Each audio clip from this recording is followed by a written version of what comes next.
and welcome to the Headache Doctor podcast. I'm Dr. Taves, and back on the podcast is Dr. Stoerzbach. Good to have you back, Dr. Stoerzbach. Thanks, it's good to be here. As always, it's our mission to educate and empower everyone with headaches and migraines so that you can break free from a life of fear of your next headache or migraine and dependence on medication and thrive in whatever you want to do. And on today's podcast, we are transitioning back into our normal setup or our normal sort of outline where Dr. Stoerzbach and I are going to attack or address a question that we commonly see. And in today's podcast, we're actually going to talk through several things that are out there in the market. They're very popular and branded as helping with headaches and migraines, and things that maybe many of you have interacted with or tried in your search for headache and migraine relief. And so we want to provide you with some of the research behind them, some of our opinion behind them. And these are things like acupuncture, the Daith piercing, essential oils, the Cephaly device, migraine cap, and then we'll talk about placebo effect. And we're going to go through each of these and talk about if it's worth trying, is it not worth trying, and what the research out there says, so that you can make a better informed decision as you're searching for relief. And of course, if any of you have tried these things and found great relief with them, then that's a good thing. So even if we talk about something and we say, probably not worth trying, but you've tried it and it's been great, we don't want to dismiss that. And we would encourage you to share that with others, because some of these things they're not necessarily the most invasive or harmful. There's not a ton of risk involved. And especially if they're providing us something that's outside of the traditional medication, then we are generally pro that. But these things we thought were worth talking about. So first off, acupuncture. Acupuncture, let's just dive into an overview of what acupuncture is, and then we can talk about the specific article we found and if people should try it or not. Mm-hmm. Yeah, acupuncture is the use of acupuncture needles to pinpoint meridian lines that kind of correlate to organ function. So it's more of a Chinese philosophy and medical training where they will do different types of assessments and then maybe see if there's like chi or energy flow blocked in certain meridian lines, and then they will do with using needles certain acupuncture points to improve that energy flow. Yeah, and full disclosure, neither of us are trained in acupuncture. No, so if you're an acupuncturist listening to this and I mess that up, you can let me know. That's how I understand it. It'd be fun to have an acupuncturist on the podcast too. Be. So reach out if you're an acupuncturist and listening to this. But yeah, acupuncture, we actually use the same needle with what we call dry needling. It's a similar needle, and the needle is very, very thin. In my understanding, acupuncture tends to be a little bit more surface level than like our dry needling approach that we take.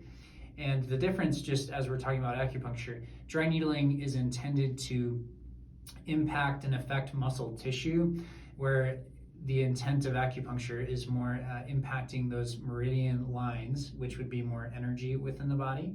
And that would be that Chinese. So if we say energy in the body, that's that Chinese medicine approach, is understanding energy, how it flows through the body, and then correcting that. So that's acupuncture. What do we know about acupuncture for people with migraines? Well, I was looking at a recent 2020 randomized control trial, and this was done over in China. They took 7 hospitals. There's about 150 patients. They did 20 sessions of either true acupuncture, or they put people in a control group, which they didn't know who was who, and those people got sham acupuncture.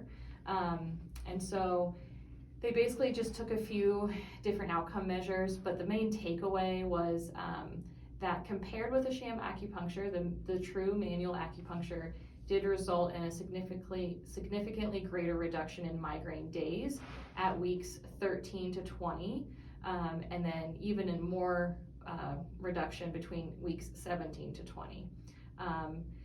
that was kind of the big takeaway. I don't think there was any kind of cure, but there was definitely a change in days per month. And so it did show clinically that it was superior to a fake treatment.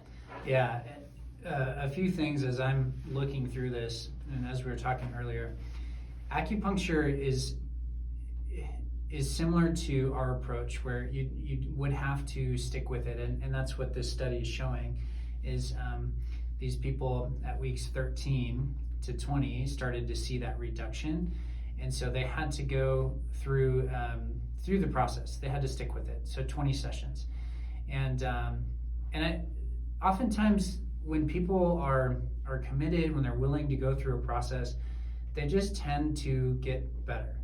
They tend to be bought into it, and they believe it, they want to get better. And so asking people to commit to that and show up and then spend your dollars on something like acupuncture, that we see that in our model too. It just makes for good patients, and they tend to have good outcomes. So that's one thing that's similar to what we do, is they're asking you to go through a series of things. It's not a quick fix. There were 20 sessions involved in this study. And then the other thing too is we were trying to figure out what sham acupuncture is, because if you're expecting to get poked by a needle, then how do you I guess fake that, for lack of a better term, or provide a sham treatment? And so the thought was, one group was actually they went through the manual acupuncture, and that can mean, I believe manual acupuncture is that just the needle, or is that like physical pressure on it? What was your understanding there? I thought it was the needle. The needle? Okay. Mm-hmm. Yeah. And then sham would taking someone through a process that was not the acupuncture trained, this is our protocol, but similar, so the patient who's not educated on what acupuncture should look like is thinking they're going through that same process. And so the true acupuncture seemed to have a greater result. Mm-hmm. So very interesting. Acupuncture is actually something that is being accepted within the Western medicine model. Like neurologists, primary care doctors are starting to recommend it, because there are studies like this that are coming out that show benefit. And it's becoming more prevalent. I mean, if you haven't already seen an acupuncturist, there's a chance that someone along the line is going to recommend that you try it. And so I would say we would give this sort of it's worth a shot type of recommendation. Would you agree with that? Absolutely. Yeah. And the other side of that is we're evaluating not only the potential benefit, but any risk involved. And so is there harm in going through 20 sessions with an acupuncturist? And we would say not really. I mean, it's your time, it's your money, but it's worth a shot, especially when we can see some results like this. If you can see a reduction in the number of migraine days, most people that we see would be willing to go through that. Mm-hmm. Absolutely. Yeah, in this study, no severe adverse events were ever reported. Yeah. That's good. Yeah. All right. So from there, let's talk about the date piercing. Yeah, let's first just describe what that is, because some people might not know. Yeah, it's the cartilage inside technically your outer ear. It's called the helix. It's above the opening of your ear canal, that kind of diagonal cartilage line. So a lot of our patients actually have this, I've seen. It seems it's an acupuncture point, which is interesting. Someone's kind of taken like just one point and said, well, maybe if you get a piercing there, that will help with your headaches and migraines. So I do think it's become popular. As far as clinically, every patient that I've had that has it just now keeps it for jewelry, but has said it has no impact on their headaches. And when I looked up for research, that's basically what the research said too, is there is no backing to this medically. There might be some placebo effect initially happening. And then really the infection risk of ear piercings is high. It's about 35%. And so just medically, they do not advise that because kind of the infection risk outweighs any kind of benefit. Yeah. This is, if we were going to put a recommendation, we would probably say avoid this. There's not, it's not like taking a huge risk. Obviously, You don't want your ear to get infected. People get ear piercings all the time though. But if you're thinking like this is going to be it, this is going to be the thing, we would recommend just go the traditional acupuncture route, or maybe even talk to an acupuncturist, because it's basically taking like a small sample of acupuncture and without actually going through the process, which we would just say go through the process. Don't worry about the daith piercing. Is that fair? Yes, that's fair. Okay. All right, and then we have essential oils. Essential oils are very popular. We actually sell them in the clinic, and because we find them helpful. People that have a hard time with, that have nausea as one of their symptoms, essential oils. My wife worked in the hospital, and they would have essential oils on hand for patients that were struggling with nausea as a side effect of medication or something like that. And so it can be useful for nausea, and essential oils have become prominent enough that they're claiming to help with headaches, some symptoms with migraines, things like that. And so we want to talk through essential oils, how we should look at those, what's appropriate, and then if essential oils are the answer or even worth trying, that type of thing. So where should we start here? Well, as far as study-wise, I did find one that was done in Taiwan on nurses working in emergency care and critical care units, or like an ICU. And apparently they have there's a lot of nurses in that setting that have headaches. So they took these nurses and did a study. It looks like they wore a necklace that had essential oils on it while they were working. That had like what looks like a citrus and like a lavender essential oil in it. And they wore this around for 28 days. And then they did all these different questionnaires and like forms at the end to see if anything changed. And there was some change. The main results were the headache-related quality of life did show significant improvement, but the headache-related like disability and actually their care quality for their patients showed no differences. But I did think it was interesting, just quality of life, like they reported their quality of life during work seemed a little better, so that is great. It does seem to ease some people's pain, take the edge off, like you said, can help with nausea. So I do think they're a great resource for people. It's not a full solution, but it is something to help with ease the pain, which is always good. Yeah, so a higher level understanding of this. We talk about pain a lot on the podcast and how our brain interprets pain, and that's really what it all boils down to with headaches and migraines, and why they're so confusing for a lot of providers out there is the input that we're receiving is intense. It's an intense pain signal, and it's being confused not only on its location but the type of input that it's receiving. And so when I hear about essential oil, when we, whether it's patients using essential oils, telling us that they have benefit, or even studies like this, how I would explain that is, so the brain's getting this intense pain sensory input, and what if we sort of add on top of that a more therapeutic input?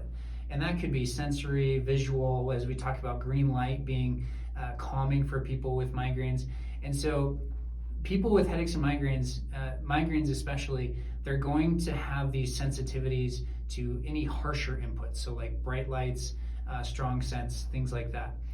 And so if we replace those with more therapeutic inputs, it makes sense that they would feel better. Now, and then what this is saying is it's not reducing the days of disability. So when that migraine comes, it's just going to come. Like having an essential oil is not going to keep you from having to be in a dark room and like miss work or whatever. So you're obviously going to need to treat the underlying problem, but providing a positive therapeutic sensory input can be a good thing. And so looking at the essential oil in this appropriate framework, I think it can be really helpful. Mm-hmm, absolutely. Did I understand correctly that was it a lavender scent? Yeah. Just so people understand. It was a lavender and citrus. Combination. But I've heard peppermint is really good for some people. So I do think it can be kind of personalized. Some people really love certain smells, over others. And peppermint seems to be a really nice one for headaches. Yeah. Personally, peppermint's one of my favorites. So, Mhm. all right, let's move on to the cephaly. So the cephaly, I'll let you describe what that is. Yeah, so it's considered an external, meaning just outside the skin, trigeminal nerve stimulation device. It sends these little tiny electrical impulses and signals through an electrical pad that you actually place on your forehead. That actually stimulates the trigeminal nerve. The trigeminal nerve has 3 branches, one that branches out to your forehead, and it kind of gets it that way so it can give that nerve different input and try to override those pain signals. Yeah, it looks like a Star Trek device. If any of you have seen it, or maybe if you're not familiar and you're trying to picture what we're talking about, it's a sticky patch that you stick on your forehead, and then there's this little, I think it's shaped like a triangle or a diamond, and you kind of attach it to that sticky pad, and then it provides that electrical stimulation, stimulating the trigeminal nerve. So some context here, the trigeminal nerve is a sensory nerve. It has 3 branches. The cephaly would be interacting with one of those branches, kind of at the tail end of the nerve, because the nerve runs through our temple into the forehead. And so the trigeminal nerve carries, or at least is thought to be, I wouldn't say responsible, but it's a part of this whole headache and migraine problem, because that's where the brain thinks pain is coming from. So the brain thinks pain is coming from the trigeminal nerve, and so the cephaly is interacting with that nerve, and again, it's all about sensory input. It's providing a different sensory input that's a therapeutic input, and it happens to be a type of input that is traveling faster. It sort of drowns out any of that sharper pain signal. So what's the recommendation here? So I did find a study that they did show efficacy in reducing both frequency of migraine attacks and just the total number of headache days in the month. And that was actually a Russian study I had found. It is FDA approved, for migraine prevention. And of all the things, obviously, what we do is impact the trigeminal nerve. We just do it closer to the source in the neck, where this, to me, again, is getting, like you said, kind of near the end of the nerve and changing sensory input, but it's not really getting to the underlying cause. So again, it can be really, it's not something we would take off the table. It could be great for pain relief. But as far as like long-term effects or curing, quote unquote, curing or really containing the issue, I don't believe it's doing that. Yeah, the cephaly it's helpful, and especially when we think about the non-medication options out there for people, I think this is a decent option. But just like medication, it is going to change your experience with the underlying problem, which is likely, say, the neck or shoulder tension, jaw. We've talked about that in previous episodes, but this is changing how you experience that. So again, don't look at the cephaly as correcting any underlying problem or dysfunction or treating the cause. It's very much just giving you a therapeutic input, which is helpful. Definitely better than medication option. Yeah, because it's safer. It's local, and yeah, it's safe. I would imagine it would be challenging to hurt yourself, like if you fell asleep with it on and it was like cranked all the way up or something. But yeah, I'm sure they have their appropriate warnings on the device itself. I'm sure an auto shut off and all the things. Yeah, so let's move on to migraine cap. This is it's cold therapy, so it's a cap, you put it on your head, and it's a type of gel that like a cold pack, so it'll be cold, it'll cool off your head. It's like putting ice pack on an injury or something like that. And then I think there's also a little bit of a compression element to it.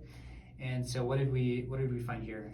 Not a ton of studies on this, honestly. An older study all the way back from 2006 with only 28 patients. So again, older study, smaller amount of participants, but it did show that if they put it on for 25 minutes, their VAS, or basically just the number scale of pain from 0 to 10, dropped by approximately 2 points. So again, helpful in getting a different sensory input to the brain and dropping their pain scale, but not having any kind of curable effect. Yeah.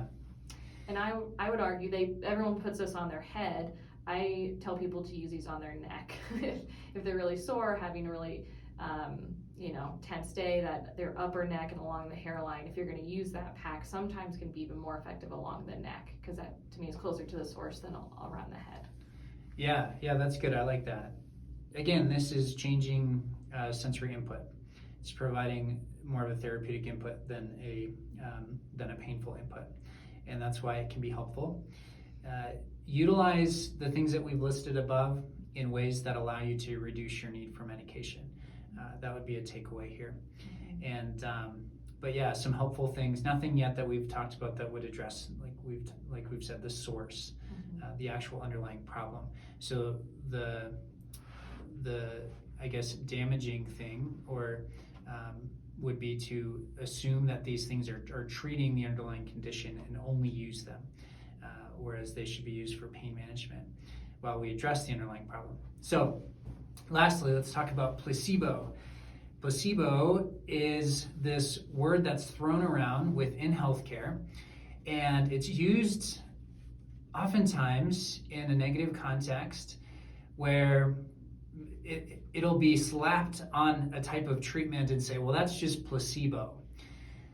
So there's two questions here. One, should that be seen as a negative thing? And two, what is placebo actually doing? And it's interesting, we actually have a study on the placebo effect and how effective the placebo effect is. Right. And it actually works. And so we'll talk about that a little bit. So what's the study say? Well, the study was really interesting. It's a really large study that searched all clinical databases from 1966 to 2008. And so they looked at 186 trials, over 16,655 patients. So it was actually a really nice big review. And on average, so they call these, they kind of intermix, they say contextual effects or placebo response. They're kind of actually the same thing here. The conclusion was approximately half, actually at 54% of the overall treatment effect and all these trials seemed attributable to the placebo effect. So I just think that's so interesting, because that's a really high number for what's considered a totally inactive treatment. It's basically mimicking, you're giving someone a sugar pill instead of a regular pill or whatever it is. Or example, the sham effect on acupuncture, that could have had a placebo effect. And so a lot of this does I do think this is very controversial, where I'm a fan of the placebo effect. I do believe in its power, and that to me gives us actually some power in what our motivations and what our brains can do. And I think that even because placebo just means it's helping, and to me, there's no side effects with placebo, and so to me it can be a really good thing. Yeah. So when we say placebo, all we're saying is that someone comes in for treatment and we do something that they believe is therapeutic, and it has nothing to do with what we're doing and everything to do with their belief that it is therapeutic, that provides them with relief. People that do not believe that we will help them likely will not find relief. Yeah. And whether it's they just make an excuse not to see us, or they fight it and they look for any excuse to say oh, this isn't working. People that are bought in to what we're doing almost always find relief. They almost always see improvement. And so that placebo effect, and that's not just unique to us. We're not running this sort of gimmicky clinic. This is throughout healthcare. And the opposite is true as well. And this is where I would push against our current model of healthcare. So let's take, for example, the imaging that a lot of people receive, whether it's an X-ray or an MRI.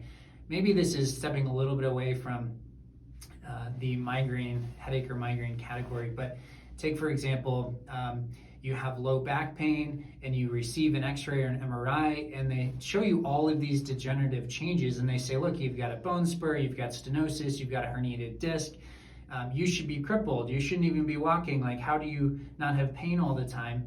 And you make up this story in your head that your back is the back of an 80-year-old and you're always going to be in pain until you get surgery or until your back is fixed.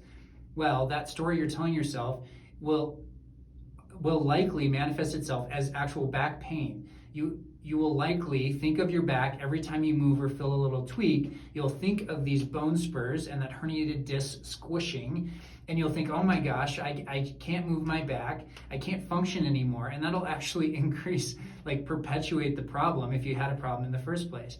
Whereas if we empower people to see their body as resilient, to think of whatever intervention is therapeutic, and just understand that they can get through life and don't have to fixate on their pain, that can be an appropriate use of what would be a placebo effect. Is that fair? Absolutely. I think the takeaway is like words matter, and the nocebo effect, or like causing pain because of how you're framing something or thinking about something, is just as real as the placebo effect. So as healthcare providers, we need to be very careful on how we are framing things and giving information to people. Yeah. So if you have a belief that something is going to work and going to help you, we would lean on the side of believe in the interventions and start with the interventions that are going to be less invasive, not a permanent treatment. I mean, not something that's irreversible. And oftentimes when we get into whether it's medication use or surgeries, those are the things you want to make sure that there's absolutely no placebo with, because if you can find a placebo benefit in something else, then let's do that first before we cut you open. So that's what we got for you today. Hopefully that's helpful, kind of shaping and framing how you guys are thinking about these different interventions out on the market. This is the Headache Doctor podcast. We appreciate all of our listeners out there. If you appreciate this podcast, please write us a review on Apple Podcasts or wherever you listen. As always, it's our mission to educate and empower everyone with headaches and migraines so you can break free from a life of fear and dependence and thrive in everything you do.